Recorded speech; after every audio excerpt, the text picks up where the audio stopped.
रामकृष्ण हरी.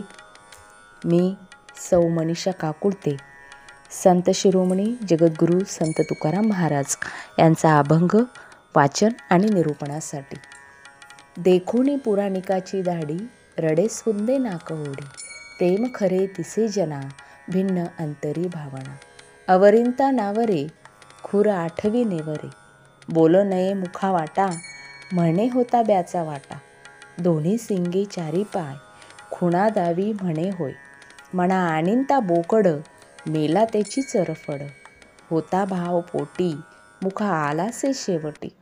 तुका म्हणे कुडे, कळो येते ते रोकडे. संत तुकोबारायांनी यावरील अभंगातून प्रापंचिक मनुष्याच्या अंतःकरणात काहीच लपून राहत नाही हे सांगितले आहे. हा अभंग कथास्वरूप मांडण्याचा प्रयत्न. एक धनगर एका मंदिरात पुराण ऐकण्यासाठी जात असे. पुराण सांगणारा जो पुराणिक होता त्याची दाढी वाढलेली होती. हा धनगर त्या पुराणिकाची दाढी पाहून रडत असे. पुराण ऐकणाऱ्या लोकांना वाटे या पुराणिकाच्या प्रेमापोटी याला रडू येत असेल.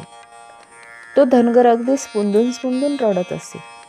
या धनगराला त्याच्या बोकडाची आठवण येत होती, म्हणून त्याला रडू येत होतं. त्या बोकडाची खूर आठवून तो पुन्हा पुन्हा रडायचा, कारण त्याच्या शेळ्यांमधला तो एकच बोकड होता आणि तोही मरण पावला होता. जेव्हा पुराणिकाने माया आणि ब्रह्म अशी दोन बोटे वर केली, तेव्हा त्याला वाटे बोकडाची 2 शिंगे, आणि 4 वेदांसाठी पुराणिकाने 4 बोटे वर केली की त्याला वाटे बोकडाचे 4 पाय, आणि यासाठीच या खुणा आहेत. आणि शेवटी तो धनगर त्या पुराणिकाला म्हणाला, अगदी बरोबर आहे महाराज. यावरून लक्षात येते की तो धनगर जरी मंदिरात पुराण ऐकण्यासाठी बसलेला होता, पण त्याच्या मनात त्याच्या बोकडाचा विचार चालू होता. यावरून हे लक्षात येतं, मनुष्याच्या अंतःकरणात काहीच लपून राहत नाही. जो विचार, जी गोष्ट मनात चालू असते ती कधी ना कधी बाहेर येतेच.